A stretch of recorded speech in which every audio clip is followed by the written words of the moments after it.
I woke that morning to the sound of my daughter's voice leaking through my kitchen wall, low, hurried, and trembling.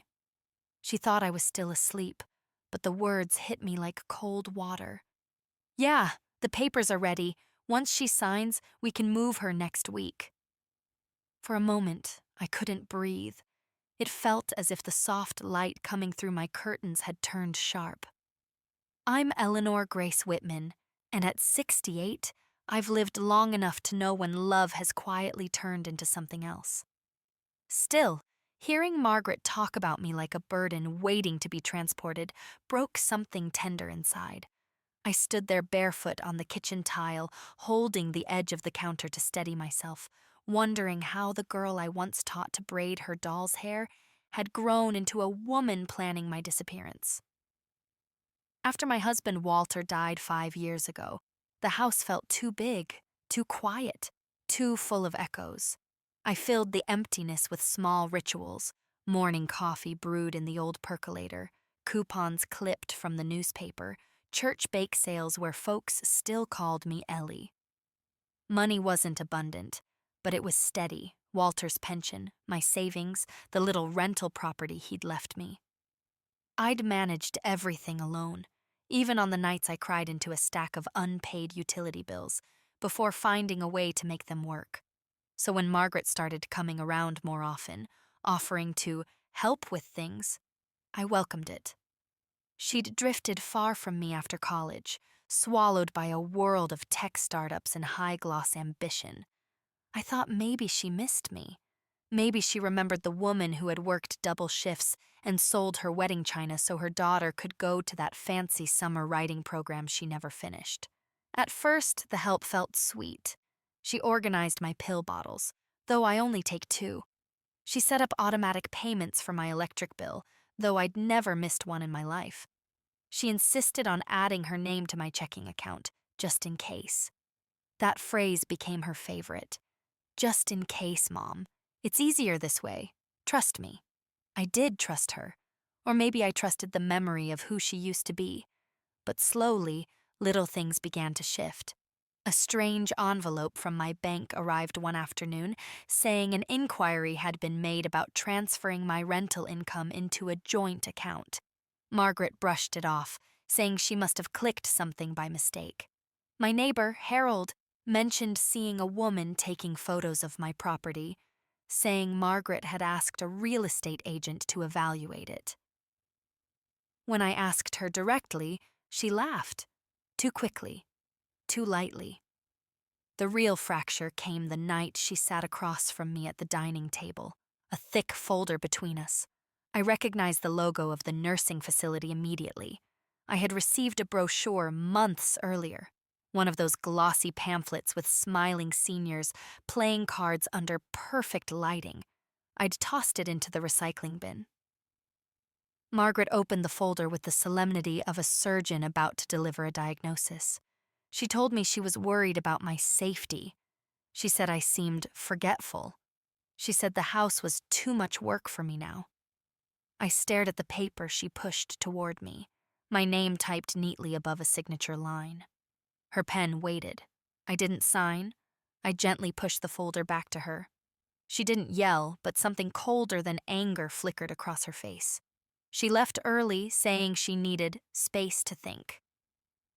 I didn't sleep that night. I sat at the kitchen table with a cup of chamomile tea, the clock ticking like a reminder that something in my life had shifted in a way that couldn't be undone. The next days were quiet. Too quiet.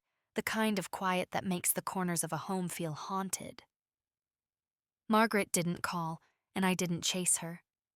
But I did notice the small oddities: the missing property tax receipt that had been tucked in my drawer, the voicemail from my pharmacist saying my daughter had asked about switching my prescriptions to a managed care system, the email from my insurance agent saying he'd spoken to a family representative.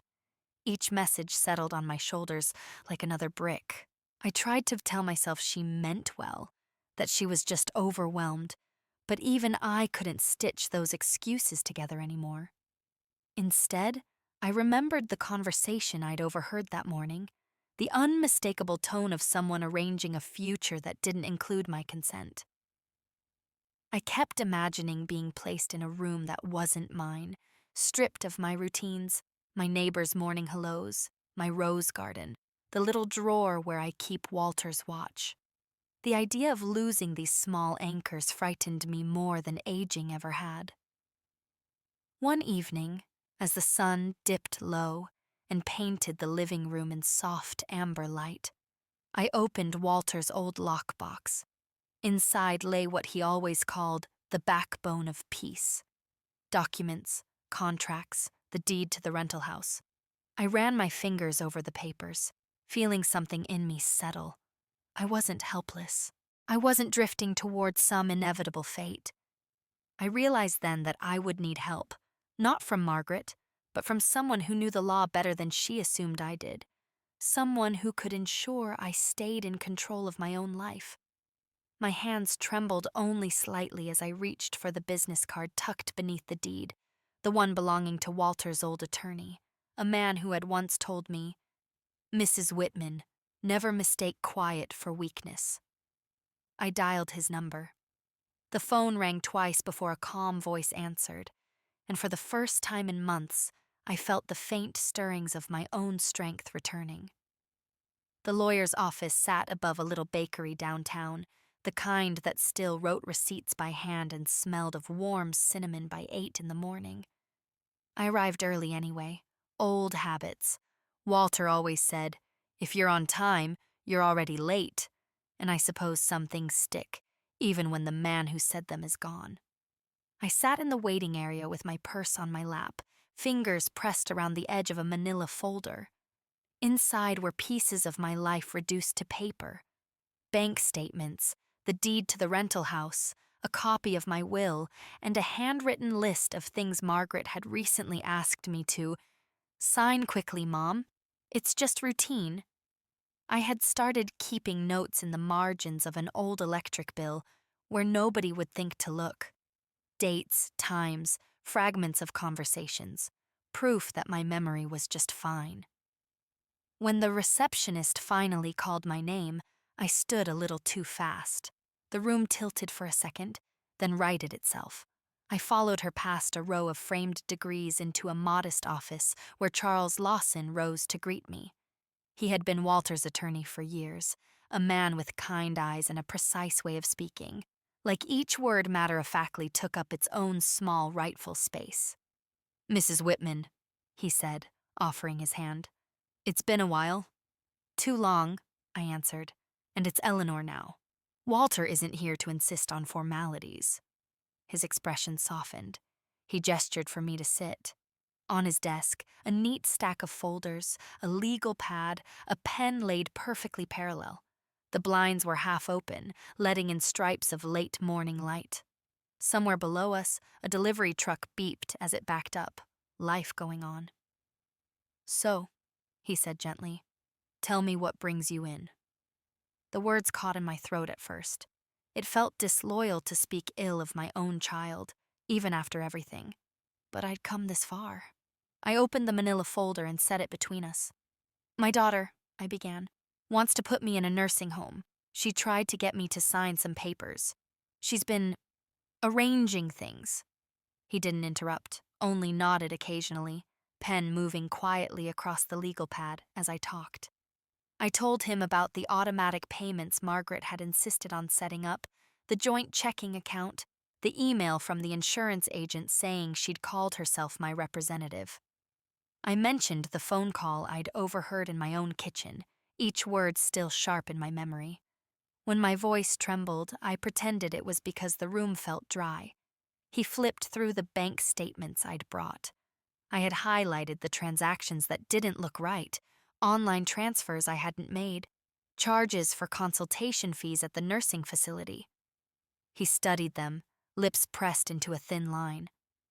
"These withdrawals," he said, tapping the page. "Were they authorized by you?" "No," I answered. She said she was just checking the online system, that it was confusing. I thought maybe I'd clicked something wrong. "You didn't," he said. At least not here.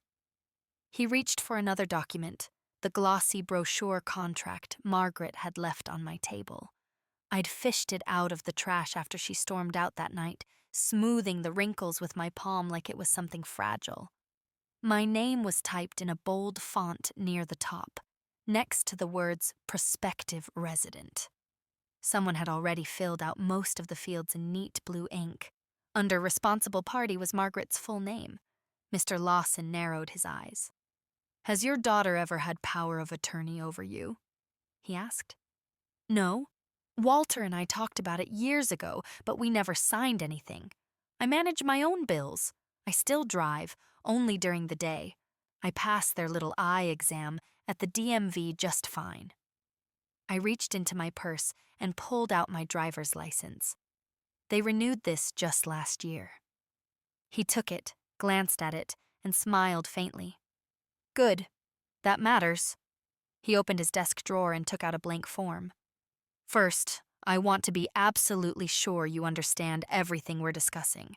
I need to document that your judgment is sound. It protects you." "Go ahead," I said. "My memory's better than my knees."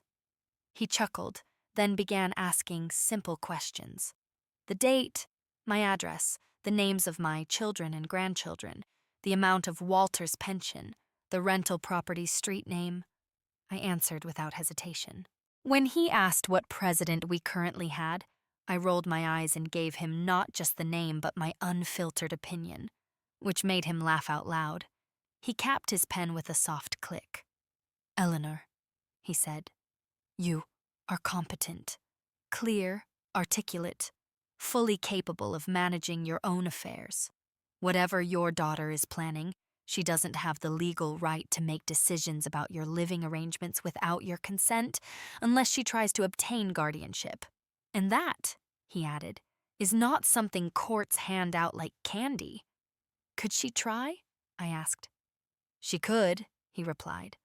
"But it requires medical evaluations, court hearings, evidence that you're unable to care for yourself. From what I see, that would be very difficult to prove. Many adult children don't realize that." He pulled my bank statements closer again. "The withdrawals, however, are another matter. You added her to your account, correct?" "Yes," she insisted. "Said it would be easier if something happened to me." "It often starts that way," he said quietly. "You haven't reported these transactions to your bank yet, have you?" I shook my head. I hadn't wanted to believe these were anything more than mistakes. "I'd like to make photocopies of everything," he said. "Bank statements, the facility contract, any emails you have. If you can forward me those messages from your insurance agent and the pharmacy, I'll print them and attach them to your file.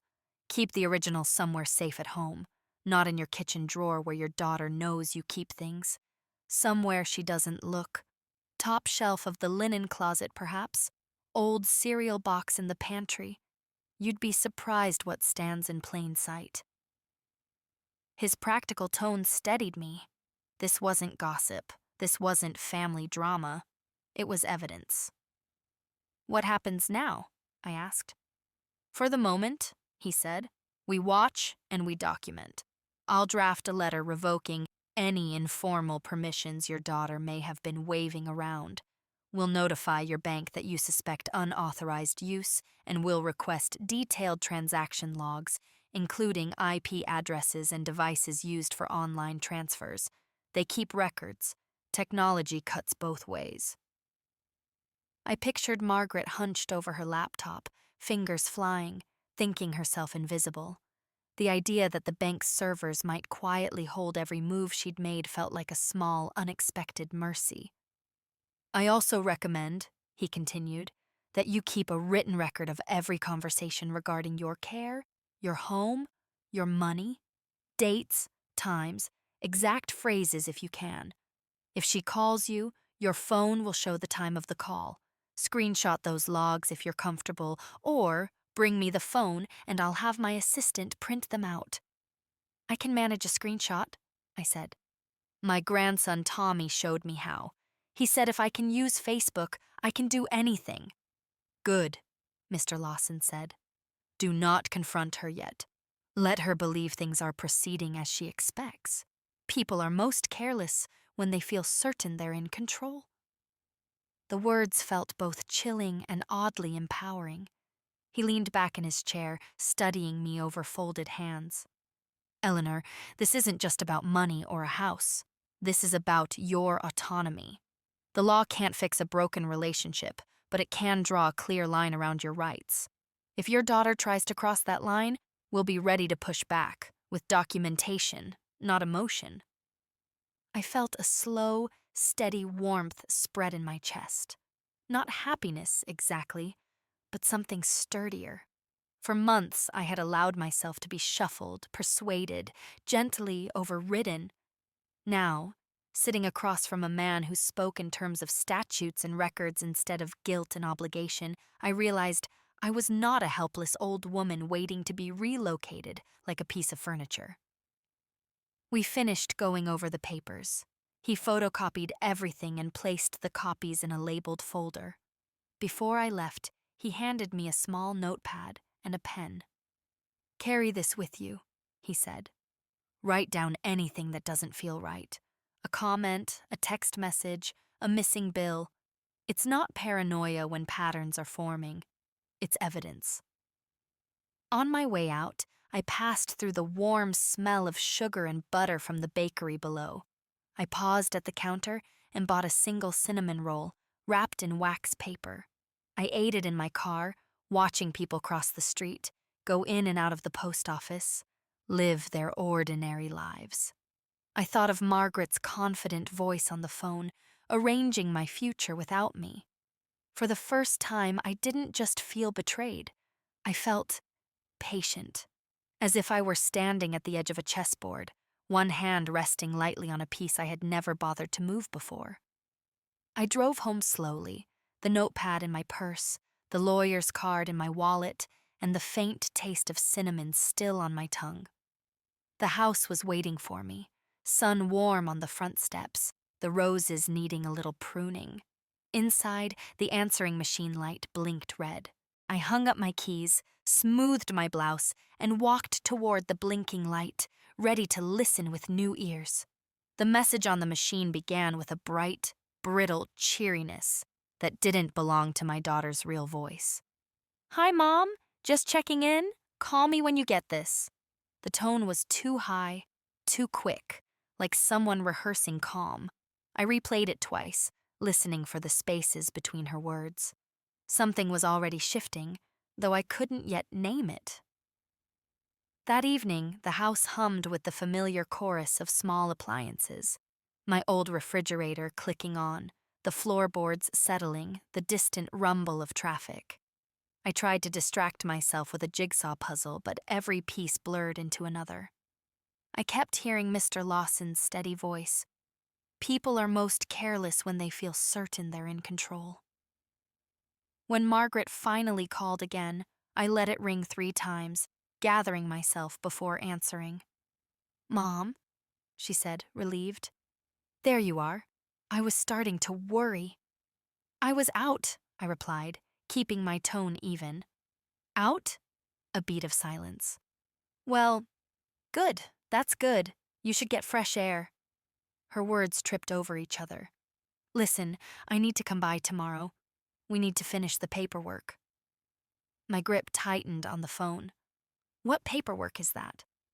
Oh, Mom, don't start that again, she said with a soft sigh, the kind that suggests she's the reasonable one and I'm drifting. The intake forms for the care facility. They called me today. They said they still need your signature on the liability agreement. I closed my eyes. I thought we discussed this. We did, she said quickly, but you're not remembering everything we talked about. There it was, the insinuation, soft, subtle, corrosive.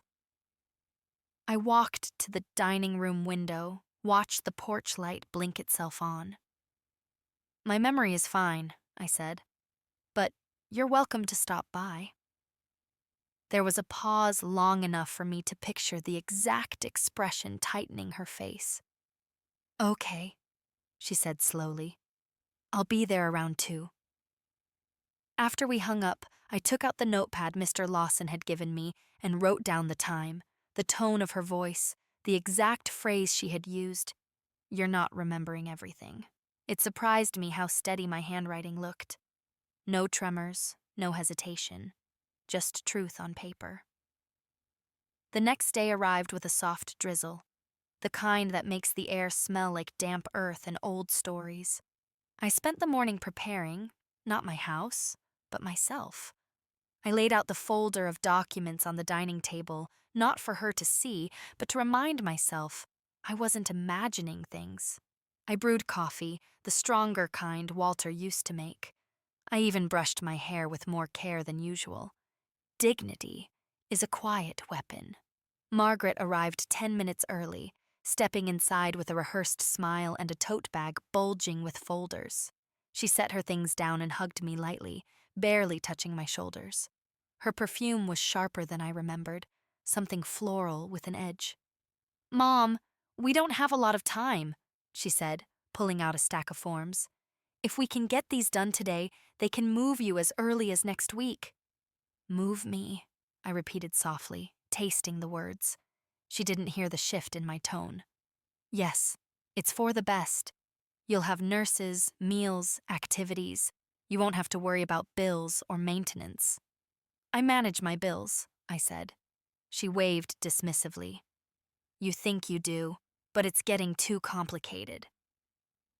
I watched her flip through the forms as if she were handling a routine business deal. She didn't look at the family photos on the wall or at the little ceramic cardinal on the windowsill that she'd made in 4th grade. Her eyes moved only across the pages she wanted me to sign.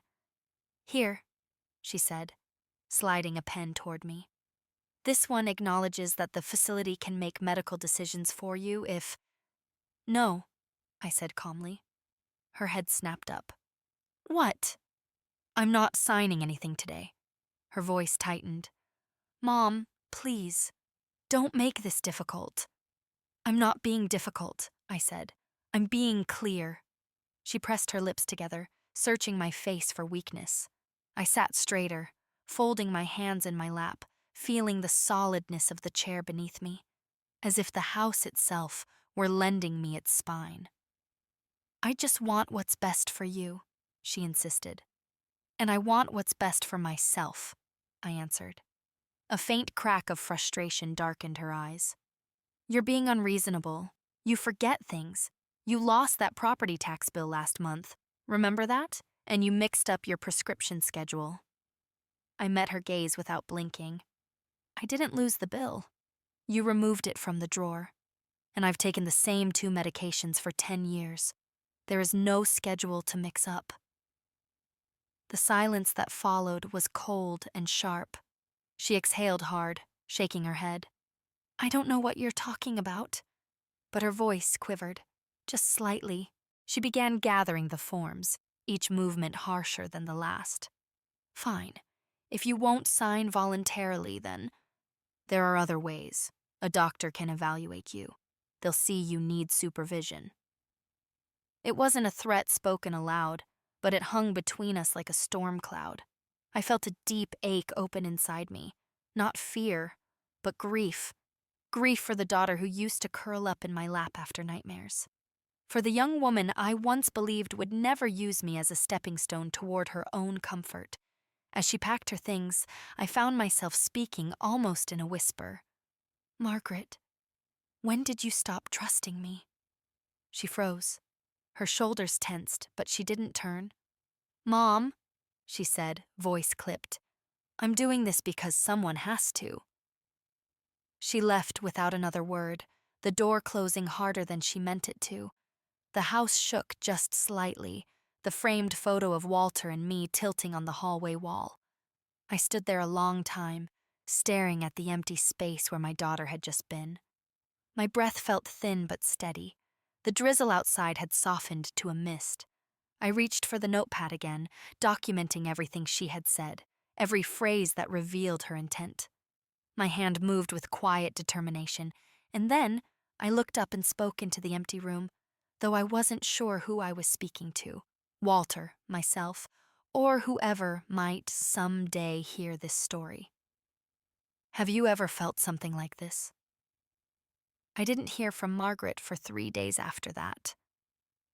The quiet settled over the house like a thin sheet of frost, cold, delicate, dangerous if stepped on too carelessly.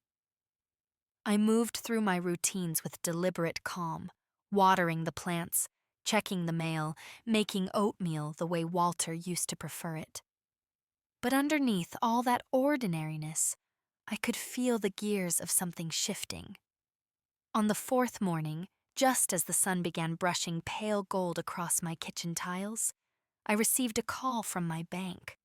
A young man named Derek spoke with the polite stiffness of someone reading from a script. He wanted to confirm a requested account adjustment. When I asked what adjustment he meant, there was a pause, just long enough for the hairs on my arms to rise.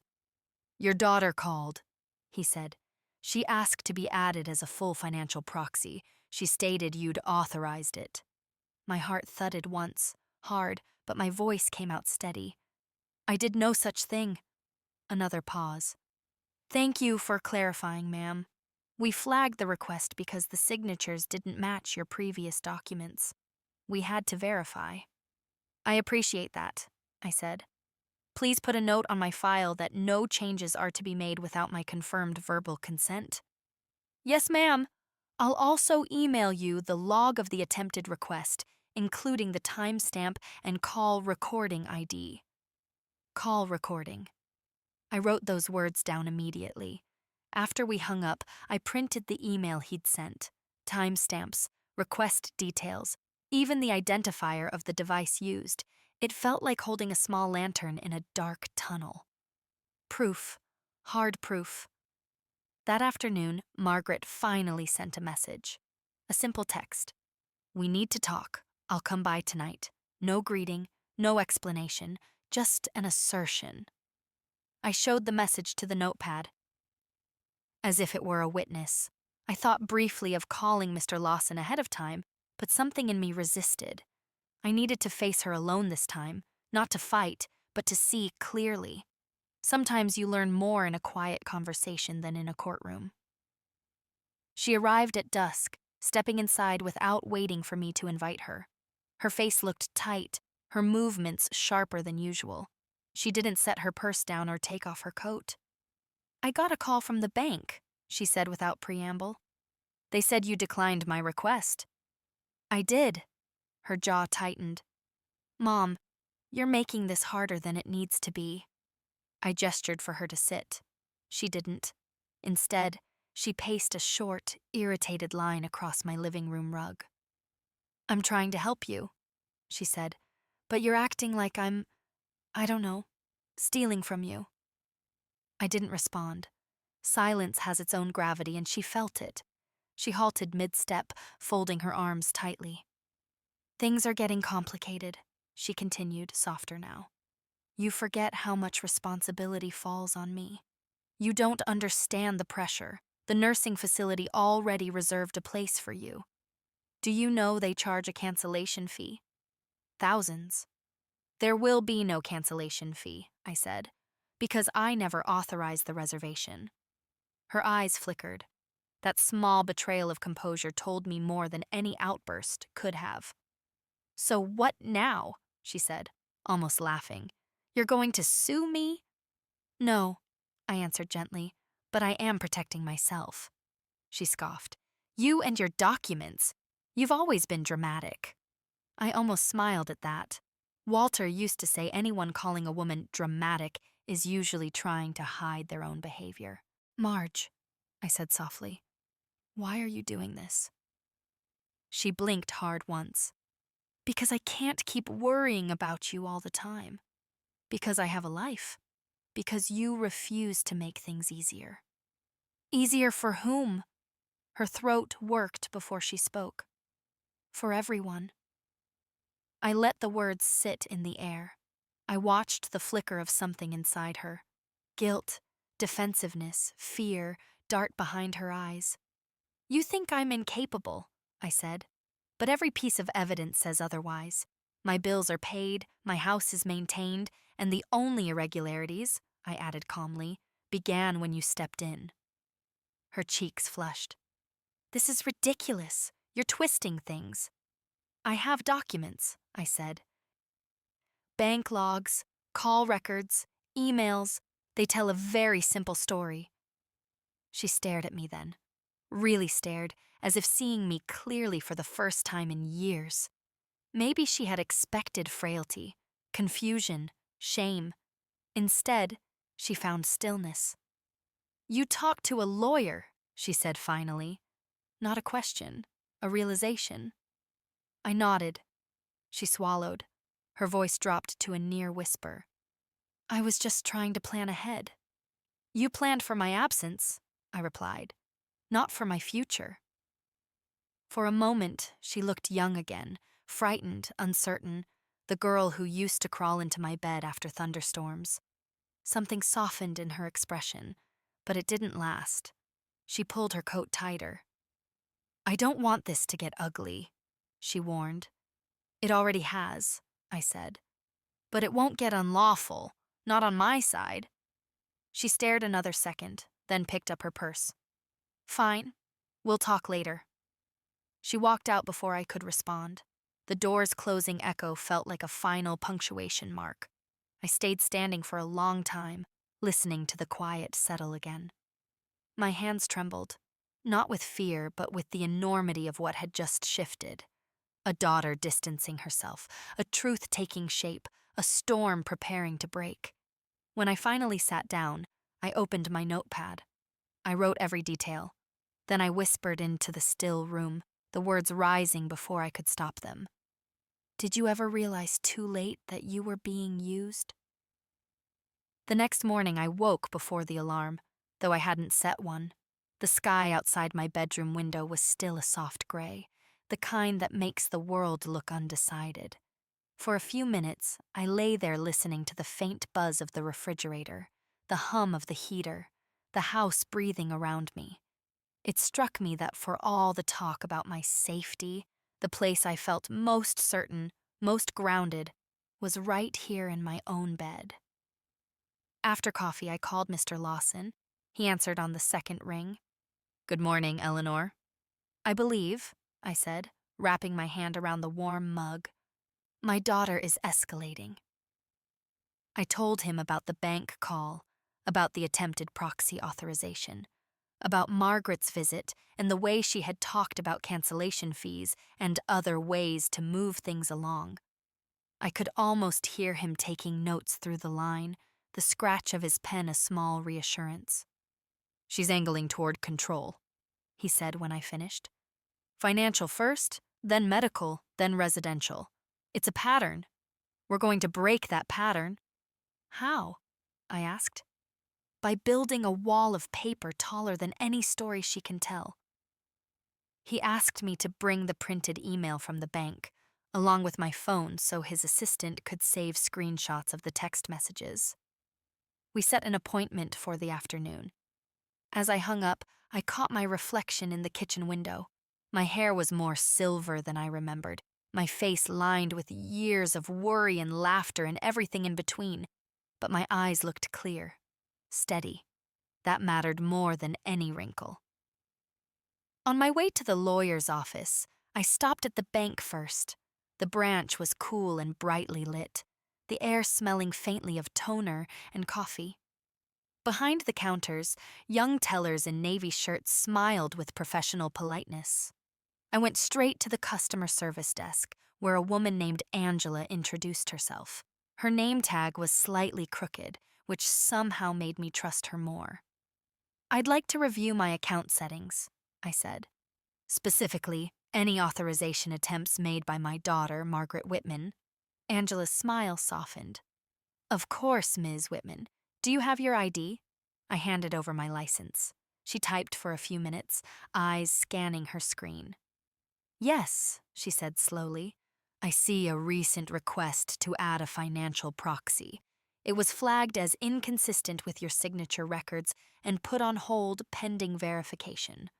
We've taken no action. Good, I replied. I'd like something in writing confirming that I declined that request. Her eyebrows rose slightly, impressed. Absolutely. I can print a summary of the attempted change and note that it was refused by the primary account holder. And if you'd like, she added, we can also remove your daughter's access entirely. Her name is currently listed as a joint user on your checking account. For a moment, old instincts tugged at me. The part of me that still saw her as my little girl, the part that wanted to believe this was all a misunderstanding, hesitated. But then I heard Margaret's own words in my head. If you won't sign voluntarily, there are other ways. Yes, I said quietly. Remove her. Angela nodded, already typing. We'll generate a new account number. Your direct deposits and automatic payments can be moved over. We'll print you a letter documenting everything. And if you'd like, I can attach a note to your profile that no third-party changes are to be made without your in-person authorization and a photo ID. That would be very helpful, I said.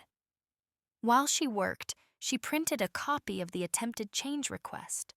My name, Margaret's request, the date, the exact time, even the internal case number. She slid the paper toward me. Here you go.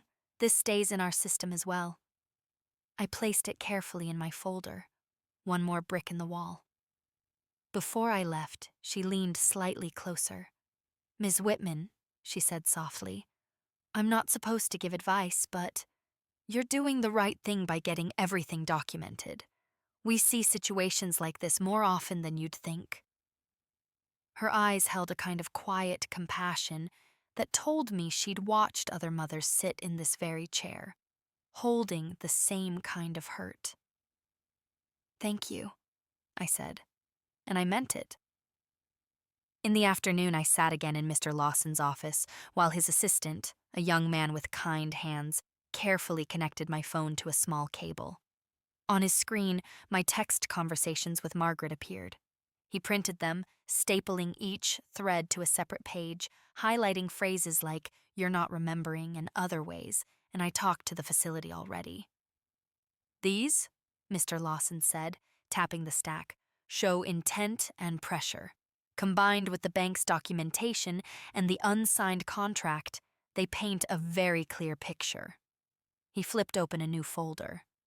Now, he went on, we're going to make sure you are not as vulnerable as she believes. I watched as he prepared documents with calm efficiency. The first was a durable power of attorney, naming not Margaret, but myself as sole decision-maker, with a backup designation to an old friend from church, Claire, who had once driven me to the emergency room when I slipped on black ice. Claire had already agreed over coffee after service last Sunday, her fingers wrapping around mine as she said, "Of course, I'll stand with you. You've been standing for everyone else your whole life." The second document reaffirmed my ownership of the house and rental property, explicitly stating that no sale, transfer, or encumbrance could occur without my notarized consent. The third was a letter revoking any informal or implied permission for Margaret to act on my behalf with banks, insurance companies, or medical providers. Copies of this letter, he said, will go to your bank, your insurance agent, and your primary care physician. We'll fax and email them, then send hard copies by certified mail. Return receipts. Everything will be traceable. Will she know? I asked. Eventually, he said. But by then, the structure will already be in place. He paused, studying me. There's one more thing I recommend. I'd like you to schedule an appointment with your doctor for a full cognitive evaluation. We'll request that the results be documented and placed both in your medical file and in mine. You think that's necessary? I asked, a small sting prickling my pride. Think of it this way, he said gently. If she tries to argue you're unfit, we'll have a recent professional assessment stating otherwise. It's not a reflection on you. It's a shield. I sat with that for a moment, then nodded. All right. As I signed papers, initialed margins, and watched the notary affix her stamp with practiced precision, I realized how different this felt from the forms Margaret had tried to push on me. Those had come wrapped in manipulation and urgency. These came with explanation, choice, respect. Before I left, Mr. Lawson slid a small digital recorder across the desk. "If you're comfortable," he said, "keep this nearby when you talk to your daughter about financial or medical matters. In most states, as long as one party knows the conversation is being recorded, it's legal. Check the laws here. My assistant has printed them for you. But I've highlighted the relevant part. If she threatens guardianship or pressures you again, we'll have her words, not just your memory." I picked up the recorder. It fit in my palm easily, smaller than my car keys, with just 2 buttons. On, off. How many times, I wondered, do people like me get dismissed because they can't prove what was said behind closed doors? On my way home, I stopped at the grocery store for milk and apples. The fluorescent lights buzzed overhead. The produce misters hissed on and off. A teenager at the register scanned my items, barely looking up, earbuds tucked under his hair. Ordinary life spun on, oblivious. As I walked back to my car, plastic bag swinging lightly from my wrist, I felt something I hadn't felt in months. Not fear, not anger, control. When I pulled into my driveway, the late afternoon sun cast long shadows across the front yard. My roses brushed the porch railing, needing trimming again. The mail sat in a neat pile in the box. Nothing urgent, just a utility bill, a church newsletter, a coupon flyer. I carried my groceries inside, set them on the counter, and placed the new folder, thicker now, heavier with fresh pages, beside the old lockbox in the hall closet. I'd taken Mr. Lawson's advice and hidden them in a plain cereal box on the top shelf, behind spare towels. It looked like clutter. In reality, it was my fortress. For years, I had believed that aging meant shrinking, making myself smaller so I wouldn't be a bother. But standing there in my quiet hallway, the faint tick of the thermostat the only sound, I understood something new. I wasn't shrinking. I was settling into my full height. The rain started just after dawn, a steady, whispering drizzle that tapped gently against my windows. I sat at the kitchen table with a blanket around my shoulders and a cup of coffee steaming in front of me, watching the world blur under the gray sky. I'd always loved mornings like this, slow, contemplative, honest. But today, they felt heavier, as if the air itself were waiting. Around 10, my phone buzzed with a message from my doctor's office confirming my evaluation appointment for the following week. I typed a polite reply, thanking them, though my fingers trembled a little. Not from fear, from the strange weight of proving myself sane to protect myself from my own child. By noon, I had gathered every bill, receipt, and official letter I could find. Utility statements, property tax records, insurance documents, small, ordinary things I'd handled for decades. I laid them out across the dining table in careful rows, my own quiet rebuttal to Margaret's claim that I was forgetting things. Each paper whispered, "You remembered this, you paid this, you handled this," a lifetime of competence reduced to printouts. I was in the middle of sorting when I heard a car pull into the driveway. I knew the sound of her engine, the slight rattle it made when idling. I didn't go to the window, I simply waited, hands resting lightly on the table. A moment later, the front door opened without a knock. "Mom?" Margaret's voice carried that brittle edge again, the one she used when she'd already decided how the conversation would go. I answered calmly, "In here." She stepped into the dining room and froze when she saw the papers spread across the table. A faint flush crept up her neck. Her tote bag hung from her shoulder like a shield. "What is all this?" she asked. "My records," I said. "Everything I manage on my own." She let out a soft scoff. "Mom, this isn't—" Look, I don't have time for theatrics. I'm here because I talked to Dr. Hilburn. He agrees you should consider assisted living. I looked at her steadily. Did he examine me? Well, no, she said, shifting her weight. But I told him what's been going on, your confusion, the misplaced bills, the… Stop! My voice came out sharper than I intended, but it cut through her sentence cleanly. You told him your version. You did not tell him mine. She dropped her gaze for a moment, and I saw something flicker, a mix of guilt and irritation, tangled like roots under soil. Mom, I'm doing what's best for you. You're doing what's easiest for yourself, I replied. The room went still. I stood up slowly, feeling the quiet power of my own breath. I have an evaluation scheduled, a full cognitive assessment. It was my idea. She blinked. Why would you… To show the truth, I said. Not your interpretation of it. Her lips pressed into a thin line. She walked closer, picking up a utility bill from the table. This is what you're holding on to, she said, shaking the paper slightly. Receipts, statements. Mom, normal people your age aren't managing all this alone. I'm not normal people, I said softly. I'm me, and I've been managing fine. She tossed the bill back onto the pile. You're being stubborn. You always were. I smiled faintly. You used to call that strength. That was before it became a problem, she muttered. A problem. I felt those words settle somewhere deep in my chest. Not a person, not a mother. A problem. She began pacing, every step little and clipped. Mom, the facility has already prepared your room. I've done everything. Scheduled the tour, met the administrator, reviewed the contract. You don't understand how much work. I do understand, I said. Because I've seen the contract.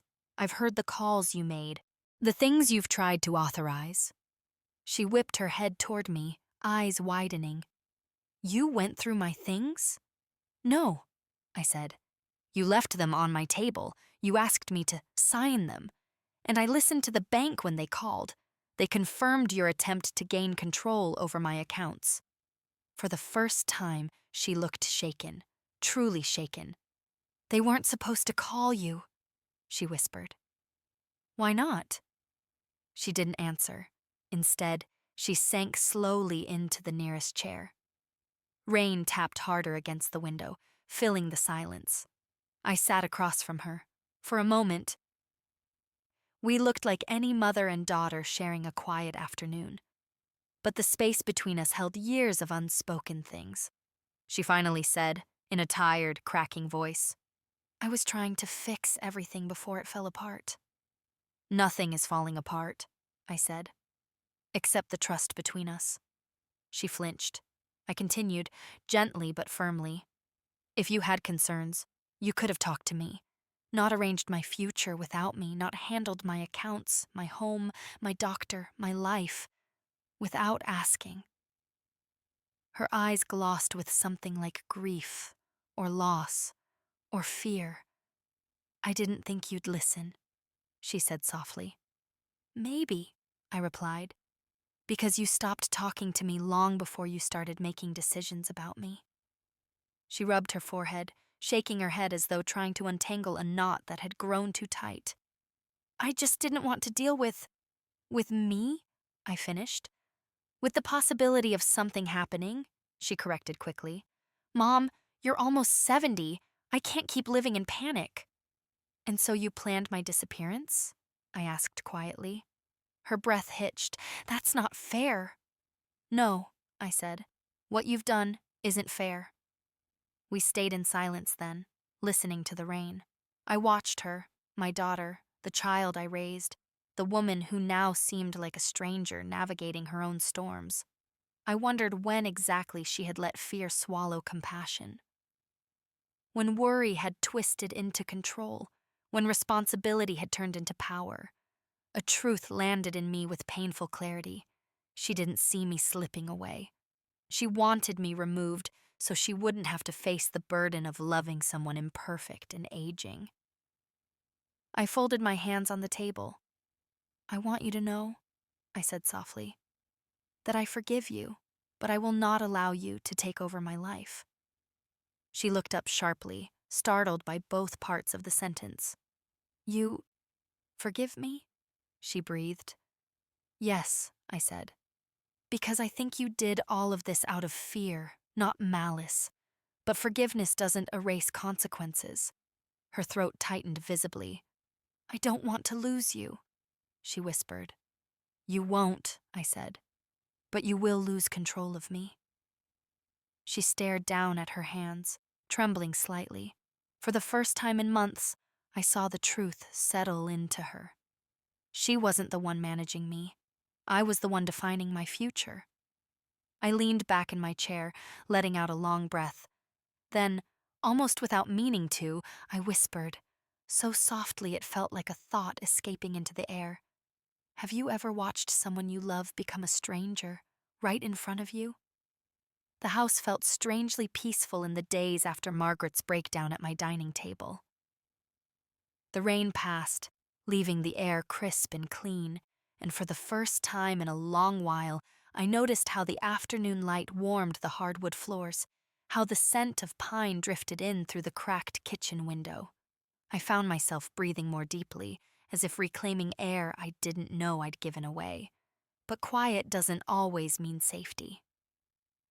On Thursday morning, a thin envelope appeared in my mailbox, return address from the county social services office.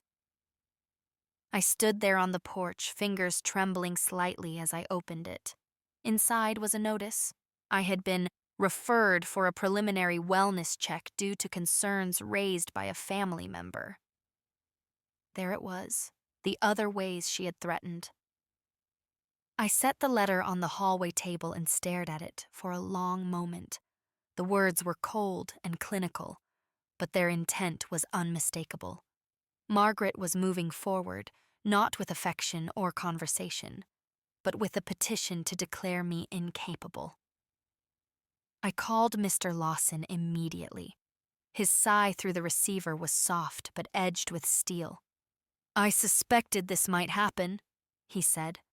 "Don't panic. A wellness check is not guardianship. It's simply an evaluation. But we need to prepare." I gave him the details, the exact phrasing on the letter, the date stamped at the bottom. He told me to come in that afternoon, bringing the notice and the documentation from my doctor's upcoming evaluation. When I arrived at his office, he motioned me into a chair with a seriousness that made the edges of the room sharpen. "Eleanor," he said gently, "these situations often escalate before they settle. Your daughter is trying to create a paper trail that supports her narrative. Our job is to make sure the facts contradict it." He reviewed the letter, eyes narrowing slightly at the phrasing. "The good news," he said after a moment, "is that wellness checks involve interviews, not assumptions. They will ask you questions, they will observe, they will take notes, and you will show them exactly who you are." "And Margaret?" I asked quietly. "She'll give her statements," he said. "But without evidence, it's just testimony, and we have the evidence." He helped me gather what I needed: my recently updated financial statements, the bank letter removing her access, the affidavits he'd drafted affirming my independence, even a copy of the notepad entries I'd been keeping. By the time I left, I felt less like a woman under suspicion and more like someone stepping into a courtroom with truth on her side. That evening, I sat on the porch swing, wrapped in a light shawl, the sun sinking low behind the maple trees. A soft breeze brushed my face. I watched my neighbors walk their dogs, children biking past in uneven circles, a delivery truck rumbling down the street. Ordinary life moved on, steady and untroubled. And I realized something then. Margaret wasn't my enemy. Fear was. The kind that grows quietly between people who love each other but forget how to speak honestly. Still, fear, hers or mine, would not decide my fate. I went inside, turned on the living room lamp, and rehearsed, not fancy speeches or dramatic defenses, but simple truths. What I could do, what I managed daily, what I planned for my future. My voice sounded steady in the empty room, steady enough that even I believed it more deeply than before. When the wellness officer came the next day, I would open my door not as a confused old woman, but as Eleanor Grace Whitman, who remembered everything that mattered. The wellness officer arrived early the next morning, a woman in her 40s, her dark hair pulled into a neat bun, clipboard tucked under her arm. Her name was Miss Reyes. Her handshake was firm, professional, but her eyes held a kindness that eased some of the tension in my chest. "Is this a good time, Mrs. Whitman?" she asked. "It is," I said, stepping aside to let her in. "And please, call me Eleanor." She walked through my living room slowly, not snooping, but observing. She glanced at the framed pictures on the wall, the tidy bookshelves, the plants in their ceramic pots. Everything in its place, everything cared for. We sat at the dining table, the same one where Margaret had pressed forms toward me like a sentence waiting to be signed. "I'll be asking a series of questions," Miss Reyes explained. "Some will seem simplistic, but they're designed to assess clarity in daily functioning." "I understand," I said. Her questions began gently: today's date, the year, the name of the current president. Then she shifted to more practical matters: how I managed my medications, how often I drove, whether I prepared my own meals. I answered each with calm precision. When she asked about my finances, I slid forward the folder containing recent statements. "I handle all my bills myself," I said. "Here are the records, from utilities to property taxes to insurance, paid on time, tracked, documented." She reviewed them carefully, nodding. "And your daughter?" she asked softly. She expressed concerns about forgetfulness. I met her eyes directly. She expressed those concerns without evidence. I believe she is overwhelmed by her own life and imagined problems where there were none. I showed her the letter from the bank confirming unauthorized access attempts, then the updated account documentation, then my appointment card for the cognitive evaluation. Ms. Reyes read everything slowly, her expression shifting from neutrality to something more thoughtful. She closed the folder gently. "Eleanor, if I may, this is one of the most organized responses I've seen in cases like this." "I've had to become organized," I said quietly. "Circumstances required it." She took a breath. "I'll need to ask about your safety and living environment. Do you feel unsafe here?" "No," I said. "I feel unsafe only when others try to make decisions for me that I did not consent to." She nodded again, understanding blooming in her gaze. After the interview, she asked to walk through the house. Standard procedure. I accompanied her. She checked the bathroom for tripping hazards, the kitchen for functioning appliances, the medication cabinet for clarity. Everything passed easily. At the end of the visit, she stood by the door, tucking her pen behind her ear. "I'll be submitting my report soon," she said. "You'll receive a copy, but I can tell you now that there is no indication you are unable to care for yourself." A quiet breath escaped me, a release I hadn't realized I'd been holding.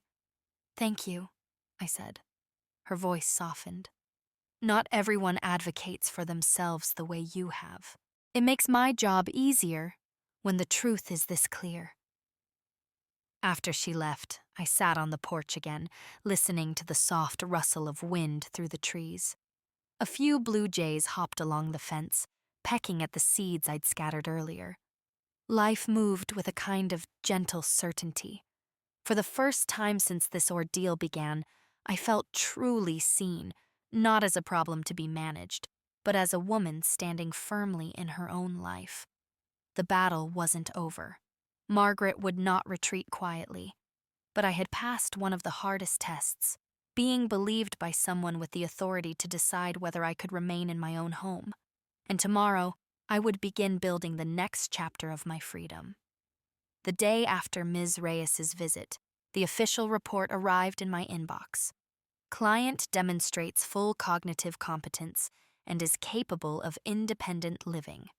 I printed it, placing it carefully into the growing folder in the linen closet cereal box that had become my quiet fortress. I should have felt triumphant. Instead, a heavy sadness settled over me. Winning against your own child never feels like winning.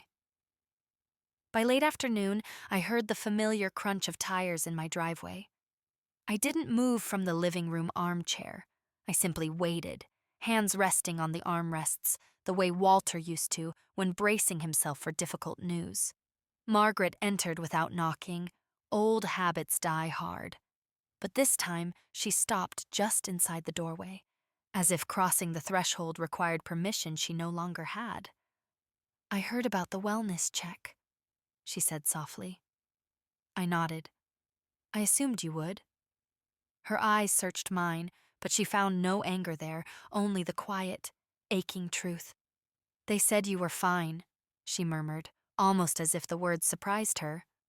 "I am fine," I said. "I always was." She set her purse down slowly. "Mom, I didn't think it would go this far." "You didn't think I would push back," I replied gently. She sank onto the edge of the couch, her shoulders slumped. For the first time in months, she looked like my daughter again, tired, flawed, human. "I thought I was protecting you," she whispered. "But maybe I was protecting myself." I waited. Silence is a mirror people eventually look into. Her voice broke. "Everything keeps slipping through my fingers. My job, my marriage, my life. I couldn't control any of it. And then I looked at you, all alone in this house, and I thought, at least I can manage this. At least I can do something right." My heart softened, but not enough to forget the damage. "Managing me," I said quietly, "is not the same as loving me." She covered her face with her hands. "I know." For a moment, neither of us spoke. The grandfather clock in the hallway ticked steadily, as if reminding us that time would move on whether we healed or not. "I'm not leaving my home," I said. "Not now, not because of fear, and not because someone else decided I should." She nodded, tears streaking her cheeks. "I understand. And there will be boundaries," I continued. "Clear ones, legal ones, necessary ones." "I know," she whispered. "I won't fight you anymore." A long breath left my body. Not victory. Release. We talked for a while after that. Not warmly, not the way we used to, but honestly, which is sometimes the first fragile step back toward love. She apologized, not with excuses or dramatics, but with a quiet sincerity that told me she finally saw the line she had crossed. When she left, she didn't slam the door. She closed it softly, almost reverently, and when the house grew still again, it no longer felt like a battleground. It felt like mine. In the months that followed, my life widened in small, steady ways. I joined a seniors' writing group at the library, where a man named Robert brought oatmeal cookies every week and argued good-naturedly about Hemingway. I started walking each morning with my neighbor Harold, who insisted on carrying 2 travel mugs of coffee for balance. I planted new rose bushes, yellow ones this time, because they reminded me of hope. Margaret and I began to rebuild something. Not the old relationship, but a gentler, more honest version. She called before visiting now. She asked instead of assumed. She listened. Sometimes we had dinner together, sometimes just a brief conversation on the phone. But each exchange felt real. Freedom, I learned, is not loud. It's not the dramatic triumphs or courtroom victories you see in movies. Real freedom is waking up and knowing your life is still your own. It's signing your own checks, choosing your own meals, watering your own plants, answering your door because you want to, not because someone demanded it. One evening, as the sun dipped behind the maples and turned the sky a soft rose gold, I sat on my porch with a cup of tea and let myself breathe fully, deep, slow, grateful. I had not just protected my home, I had reclaimed myself. And as I watched the last of the light fade, a quiet truth rose in me, warm and steady. Strength doesn't always roar. Sometimes it sits calmly at a dining table and says, "No." Thank you for sharing this journey with me. If you enjoyed this story, I'd be grateful for a like and a subscription to hear more of these quiet battles and quiet victories. And tell me, if you were in my place, what would you have done?